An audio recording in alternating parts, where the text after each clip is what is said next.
गरिमा, तुम मेरी बेटी की तरह हो। तुम मुझे अपने दिल का हाल बता सकती हो। मुझे पता है, आज सुबह भाभी जी तुम्हें बहुत डांट रही थी। हमारे घर तक आवाज आ रही थी। कोई तकलीफ हो तो तुरंत हमें बताना। वर्षा जी ने मीठी मीठी बातें करते हुए कहा। ये तो आपका बड़प्पन है चाची जी, जो आप बहू को बेटी कह रही है। गरिमा ने अपनी चाची सास वर्षा की तरफ चाय बढ़ाते हुए कहा। बेटी हो या बहू, मैं दोनों को बराबर समझती हूं। चाहो तो कभी भी मेरी बहू सीमा से पूछ लेना। लेकिन तुम कहां मिल पाओगी? तुम्हारी सास को मैं बिल्कुल भी पसंद नहीं हूं। बहुत ही तेज तर्रार स्वभाव की है। उनकी कभी भी ना सासुमा से और न ही मुझसे पटी। देखना अब कैसे तुम्हें अपने इशारों पर नचाएंगी। अरे बातों बातों में चाय तो ठंडी हो गई। जी चाची जी रुकिए, मैं चाय गर्म कर देती हूँ और मम्मी जी से भी पूछ लेती हूँ कि वो बाजार से कब तक आएंगी। क्या भाभी जी बाजार गई है अकेली? तुम्हें नहीं ले गई? अपनी सास से संभल कर रहना। अपनी बेटी को धीरे धीरे सब माल दे देंगी और तुम्हारे हाथ खाली ठेंगा रख देंगी। बहुत ही शातिर दिमाग की है। तुम्हारी दादी सास मतलब हमारी सास के सभी जेवर बहला फुसला कर भाभी जी ने हथिया लिए। और मुझे जेवर के नाम पर क्या मिला? उनकी ये बस 4 चूड़ियां। वर्षा जी अपने हाथों में पहनी चूड़ियां गरिमा को दिखाने लगी। वर्षा चाची आज शायद सोच कर आई थी कि गरिमा को उसकी सास नीलम जी के खिलाफ करके ही रहेंगी। गरिमा को अभी दुल्हन बनकर आए 2 महीने ही हुए थे। वर्षा चाची का घर बगल में ही था। गरिमा के पति पीयूष ने उसे बताया था कि चाची की जिद की वजह से घर का बंटवारा हुआ था, जिसे दादी सह नहीं पाई और उन्हें लकवे का अटैक आ गया। उस वक्त पापा की आर्थिक स्थिति बहुत अच्छी नहीं थी। पापा दादाजी की किराने की दुकान संभालते थे, जो बहुत ज्यादा नहीं चलती थी, और चाचा जी बहुत बड़ी कंपनी में जॉब करते थे। चाची को अच्छा नहीं लगता था जब चाचा जी घर में पैसे देते थे, इसलिए उन्होंने लड़ झगड़ कर घर को 2 हिस्सों में बंटवा दिया। दादी के इलाज में माँ और दादी के सभी जेवर बिक गए। जब चाची को पता चला कि दादी के जेवर बिक रहे हैं तो उसके लिए भी लड़ने आ गई, और तब दादी से उन्होंने लड़कर कुछ जेवर ले लिए थे। शायद ये 4 चूड़ियां उन्हीं में से थी। 1 वर्ष पहले ही चाची के इकलौते बेटे नीरज की शादी हुई है।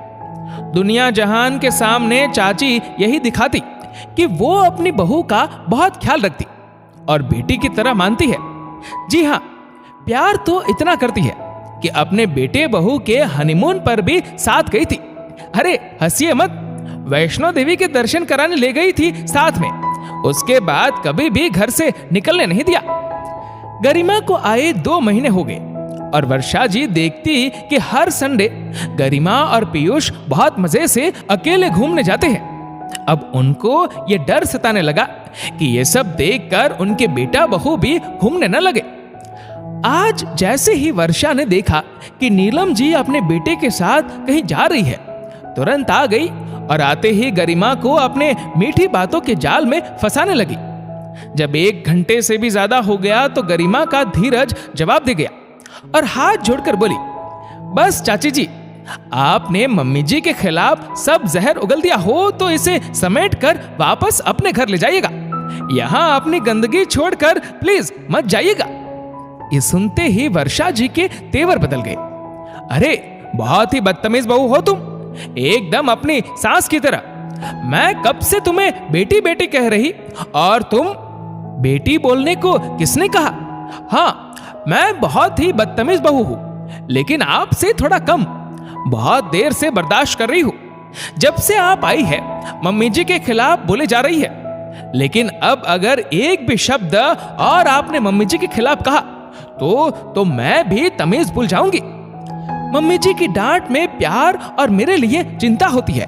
हाँ, मुझे मम्मी जी गरिमा बहू बुलाती है और मुझे फक्र है कि मैं उनकी बहू हूं। वाह वर्षा, मौका मिला तो आ गई मेरे घर में आग लगाने। तेरा मकसद पूरा हो गया हो तो जल्दी से अपने घर जा। सीमा बहू और नीरज कहीं जा रहे हैं। दरवाजे पर नीलम जी और पीयूष खड़े थे। नीलम जी की बात सुनकर वर्षा जी का चेहरा गुस्से से लाल होने लगा। कहीं जा रहे हैं बिना मेरी इजाजत के? उन दोनों की हिम्मत कैसे हुई? अभी मैं उनकी खबर लेती हूं। नीलम जी ने सब सामान गरिमा को पकड़ाते हुए कहा, थैंक यू बहू, आज तुमने एक सास बहू के रिश्ते को मरने से बचा लिया। अगर अपनी चाची की बात को तुम सच मानकर अपने दिल में मेरे प्रति गलत धारणा बना लेती तो। मम्मी जी, मैं बस एक बात जानती हूं कि अगर आपके सामने कोई अपनों की बुराई करे तो वो ही गलत है। जो सच्चा होता है वो पीठ पीछे नहीं सामने बोलता है, फिर बात कितनी भी कड़वी क्यों ना हो। आज रिश्तों में आपसी समझ और प्यार ने गलतफहमी की दीवार को खड़ा होने से रोक लिया था। दोस्तों, इस वीडियो को लेकर आपकी क्या राय है नीचे कमेंट करके जरूर बताएगा।